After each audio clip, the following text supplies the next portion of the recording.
মেয়েটি নরমভাবে সুদর্শন লোকটির দেহ স্পর্শ করলো। হঠাৎ সে চমকে উঠল যখন লাশের একটি অংশ সামান্য নড়ে উঠল। লোকটির শরীরে সেই সুন্দর অংশটি দেখে সে আর নিজেকে আটকাতে পারল না এবং সে তার উপরে উঠে বসলো। কিন্তু পর মুহূর্তেই হঠাৎ করে লাশটি নড়ে উঠল এবং সে এতটাই আতঙ্কিত হয়ে গেল যে সে চিৎকার করতে করতে ছুটতে লাগলো। কিছুক্ষণ পর যখন সে সাহস করে ঘরে ফিরল, দেখলো লাশটি গায়েব। সে বুঝতে পারলো যে লাশটি মর্গের বাইরে চলে গেছে। এই সব কিছুই ছিল ওই লোকটির চাল।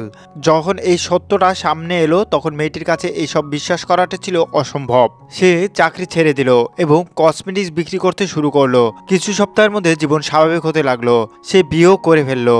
বিয়ের দিন যখন সবাই খুশি ছিল, হঠাৎ বড় পর্দায় সেই মর্গের এই ঘটনাটি চলতে শুরু করলো। তার স্বামী ভিডিওটি দেখে অবাক হয়ে গেল। সে তাড়াতাড়ি সাফাই দিতে শুরু করলো। কিন্তু ঠিক তখনই মর্গের লোকটি এসে তাকে বলল, আমি এইসব করেছি কারণ আমি তোমাকে ভালোবাসি।